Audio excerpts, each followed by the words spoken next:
Hello students, अनिमा classes में आपका स्वागत है। मैं आज आप लोगों को क्लास 6 का साइंस पार्ट 11 का प्रकाश को जानिए इस चैप्टर के सारे प्रश्न उत्तर मैचिंग द फ्लोइंग सारा कुछ करवाऊंगी। ठीक है, अगर आपको इस चैप्टर का क्लास नोट्स या फिर लेक्चर वीडियो चाहिए तो आप मेरे अनिमा क्लासेस में आपको आसानी से मिल जाएगा।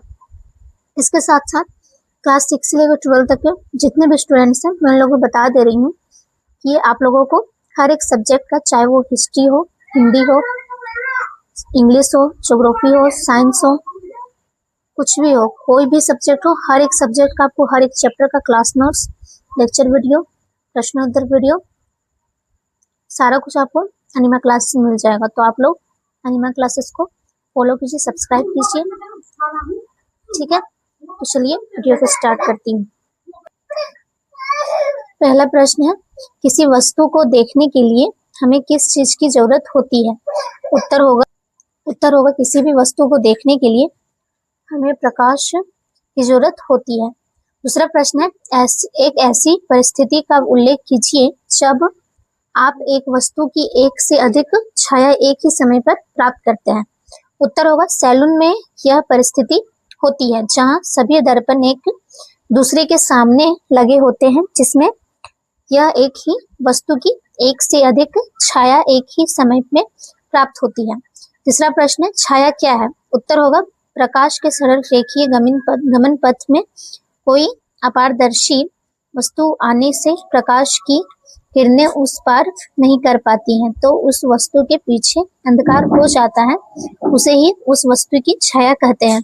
चौथा प्रश्न है, प्रकाश कैसे गमन करता है? उत्तर होगा प्रकाश सरल और सीधी रेखा में गमन करता है।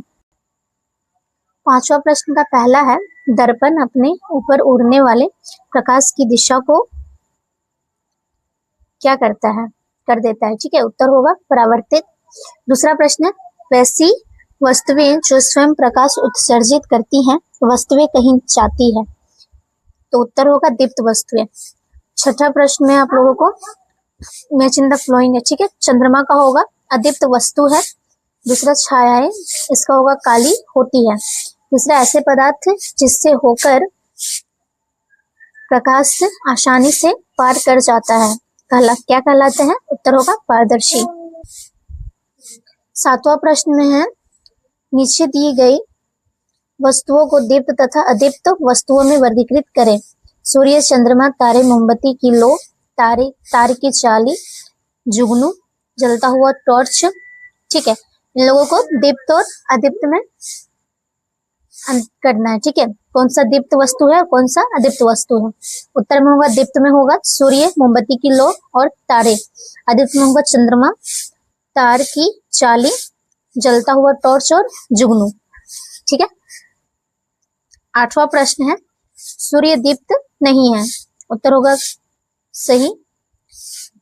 तीसरा है, दूसरा प्रश्न है, किसी वस्तु का दर्पण में प्रतिबिंब प्रकाश के परावर्तन के कारण बनता है। उत्तर होगा गलत। तीसरा प्रश्न है, प्रतिबिंब हमेशा काला होता है।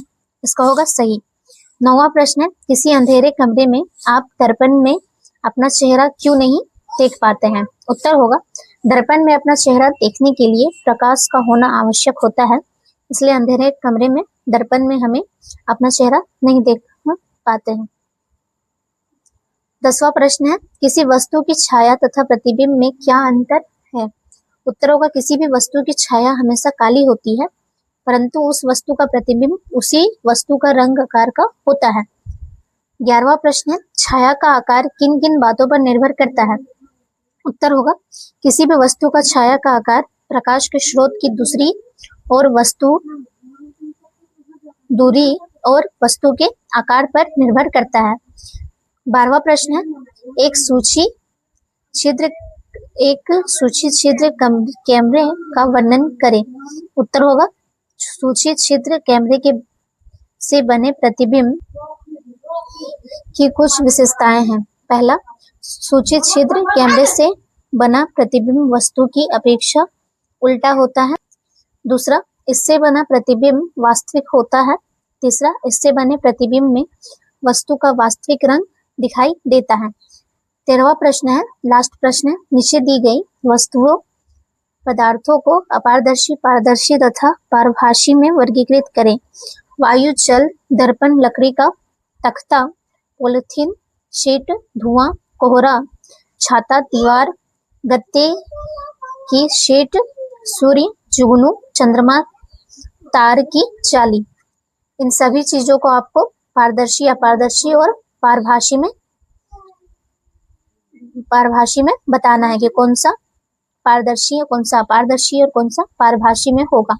ठीक है, तो उत्तर में होगा पारदर्शी में आपका होगा वायु, जल, तार की जाली। अपारदर्शी में होगा दर्पण, लकड़ी का तख्ता, छाता, दीवार, गत्ते की शीट, सूर्य, जुगनू और चंद्रमा। पारभासी में होगा पॉलीथीन शीट, धुआं, कोहरा। ठीक है, तो इस चैप्टर के सारे प्रश्नोत्तर matching the following, true false, fill in the blank सारा कुछ करवा चुकी हूँ। आशा करती हूँ कि आपको मेरी वीडियो पसंद आया होगा। धन्यवाद।